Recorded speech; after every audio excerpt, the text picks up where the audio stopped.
Secrets are like shadows. They grow longer the more you try to hide them. The adage echoed in Aubert's mind as he stared at the blank page of his notebook. The city was a sprawling beast, its underbelly teeming with secrets and shadows. As a journalist, his job was to unearth these hidden truths, to shine a light into the darkest corners. His latest quarry was Njeri, a name synonymous with opulence and success. An anonymous tip had slithered into his world, a venomous whisper that questioned the foundation upon which Njeri's empire was built.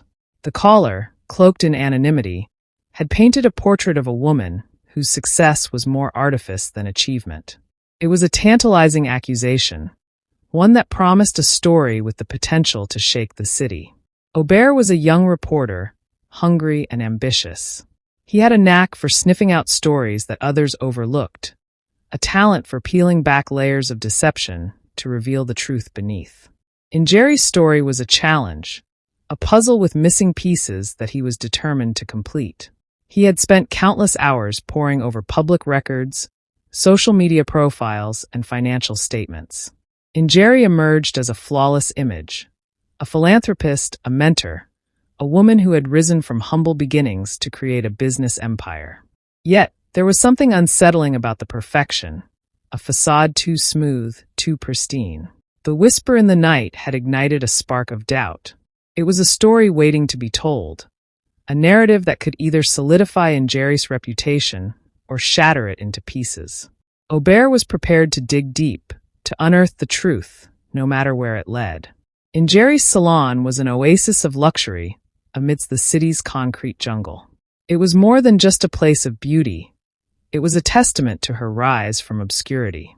The sleek interior, adorned with tasteful art and plush furnishings, mirrored the woman behind it. Njeri herself was a vision, impeccably dressed, her face a mask of confidence. Aubert watched her from a discreet corner, his notebook open on his lap. She moved with a purpose, a queen surveying her kingdom. Clients, a mix of the city's elite, flocked to her, their eyes filled with admiration. There was an aura of invincibility about her, a shield that deflected any hint of scrutiny. But Aubert was not deterred. The more he observed, the more questions surfaced. Where had the initial capital come from? How had she scaled her business so rapidly? The whispers of the anonymous tip began to take shape, transforming into a haunting melody in his mind. One moment she was a compassionate listener, the next a shrewd businesswoman closing a lucrative deal. It was a performance, he realized, a carefully crafted illusion, and he was determined to be the one to pull back the curtain. Njeri was a study in contrasts to Njeri. Where Njeri exuded warmth and charm, Njeri was sharp and calculating. Her salon, though successful, lacked the same allure as Njeri's. It was a constant thorn in her side, a reminder of her inability to match her rival's success. Desperation had driven her to Aubert. She had watched Njeri's ascent with a mixture of envy and fascination. There was something about Njeri's meteoric rise that defied logic. It was as if she had stumbled upon a secret formula for success. She left her husband and boom, the empire was built, and Njeri had confided in Aubert, her voice laced with bitterness. It's not fair. I've worked hard, but she just happened. There was a raw vulnerability in her confession that surprised Aubert. Beneath the facade of a fierce competitor was a woman consumed by envy. It was a revelation that ignited a new spark of interest within him. Njeri's personal life had always been a carefully guarded secret. The narrative of a woman who had risen from adversity to create a thriving business was a compelling one, a story that resonated with many. But if there was more to it, if success was built on the foundation of a shattered marriage, it would be a seismic shift in the narrative. Aubert found himself drawn into a world of shadows, where the lines between truth and fiction blurred. He was no longer just a journalist chasing a story. He was a detective on a quest for the truth, a truth that could potentially destroy a woman's carefully constructed empire. From a single salon tucked away in a modest corner of the city, Njeri had crafted an empire. What began as a passion project had bloomed into a multifaceted business, catering to the discerning tastes of the city's elite. It hadn't been easy.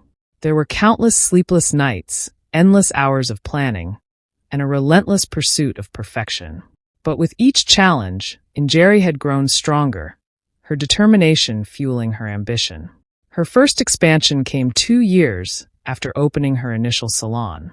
A growing clientele demanded more, and Njeri was quick to respond.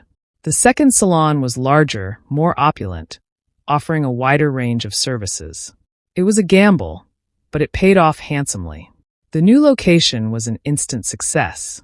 Emboldened by this victory, Njeri pressed on. Over the next few years, she opened salons in strategic locations across the city, each one a testament to her vision. It was more than just business expansion. It was a calculated strategy to dominate the industry. Her salons were no longer just places of beauty. They were experiences. The ambience was carefully curated, a blend of luxury and comfort. Highly trained staff, selected with meticulous care, provided personalized services that catered to the unique needs of each client. Njeri understood the importance of exclusivity. Her top-tier salons offered premium services, from advanced skincare treatments to hair restoration therapies. These were not just salons. They were wellness retreats, places where clients could escape the stresses of city life and indulge in self-care. Word of mouth was her greatest marketing tool. Satisfied clients became brand ambassadors, spreading the gospel of Njeri's salons. The waiting list for appointments grew longer by the day, a testament to the brand's prestige. Njeri had transformed herself from a budding entrepreneur to a savvy businesswoman. Her empire was more than just bricks and mortar. It was a reflection of her ambition, her talent, and her unwavering belief in herself. And she was just getting started. The sky, it seemed, was the limit. A creeping dread had taken root within Njeri, a silent terror that haunted her days and nights. At the heart of this fear were mirrors, those reflective surfaces that captured and distorted reality. Every encounter with a mirror was a battle, a confrontation with an unseen enemy. Her heart would race, a frantic drumbeat against her ribs, the moment her reflection came into view. A cold sweat would break out, and her hands would tremble uncontrollably. It was a physical response, a primal fear that defied logic. In the sterile environment of her salons, mirrors were ubiquitous. They adorned the walls, reflecting the sleek interiors and the stylish clientele. For Njeri, they were a constant torment. She had to feign bathroom breaks whenever a client brought a small mirror, a desperate attempt to escape the horror of her reflection. Yet she could not eliminate mirrors entirely. They were an integral part of the beauty industry. So she developed a strategy, a carefully crafted illusion. She would dismiss questions about the absence of mirrors with a nonchalant shrug, attributing it to a unique concept that focused on holistic beauty. It was a lie, a carefully constructed facade to shield her secret. In interviews, she would expound on this idea, emphasizing the importance of inner beauty over superficial appearances. She would cite examples of other salons that had tried to replicate her concept, only to fail miserably. It was a bold claim, but Njeri delivered it with such conviction that it silenced doubts. Behind the confident exterior, however, was a woman consumed by fear.